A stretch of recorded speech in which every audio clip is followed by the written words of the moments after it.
Good morning. This report is on the analysis of college library usage on the weekends concerning Bierce Library and weekend hours, how it's currently unavailable. The purpose of the report is analyzes the likelihood that students will use Bierce Library if it was open on weekend hours available Friday, Saturday, and Sunday, and whether or not the college should allocate funds for the weekend hours. The problem being that the librarians at Bierce Library have been receiving occasional requests for open library hours for further study, and we're not sure how many students would use it and whether or not the school should allocate funds for it, if it would be worth the money.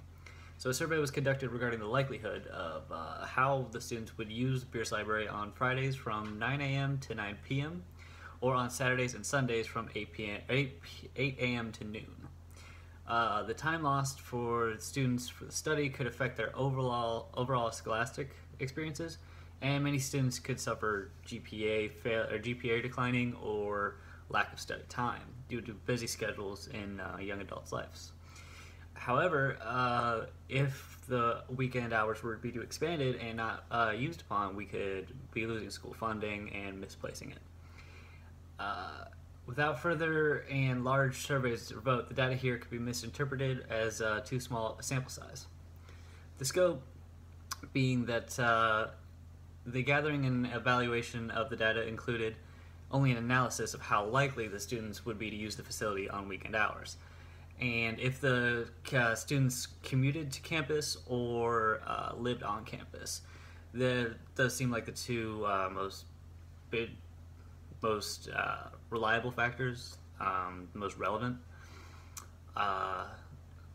So in the survey, the data was collected using a voluntary sample method. Only people who self-selected to be a part of it. 15 on-campus living students and 15 commuting students were asked how likely they would be to use the library during the weekend hours if they were offered.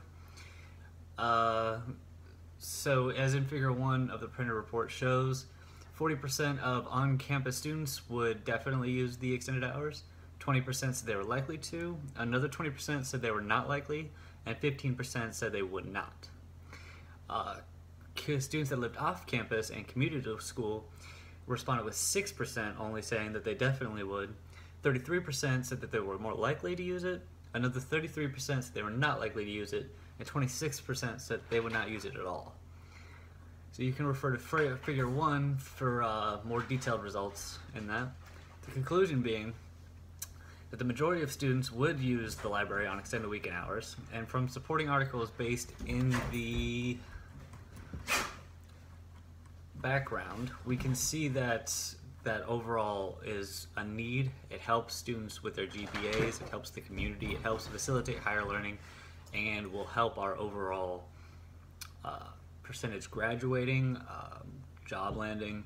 There are a lot of supporting articles that show that more weekend hours for the library creates a better education for the students and helps us grow as a school. The conclusion from the survey shows the importance of extending the library hours and using school funding to further better the quality of service that the school gives its students. I would personally recommend that the hours are at least looked at, debated by the board, and a cost-effective approach to a higher education is considered. Maybe even put up to a higher student vote. Obviously, this is a smaller sample size, and a more likely sample size is an actual survey on the broader amount of the school populace. The data at that point would be much more larger, more conclusive, and if the vote comes out like the survey, it's obviously obvious based on the survey and whatever results those may be, that opening up the library hours would help further education. After the hours were implemented, you can do a follow-up attendance, could be tracked, and a budget could be adjusted accordingly as proposed by the board. If there are any questions, concerns, or comments about this report, you can email me at ud7475@gmail.com or at 330-784-5555. And any normal business days in between 7 a.m. and 4 p.m. you can get a hold of me. Thank you.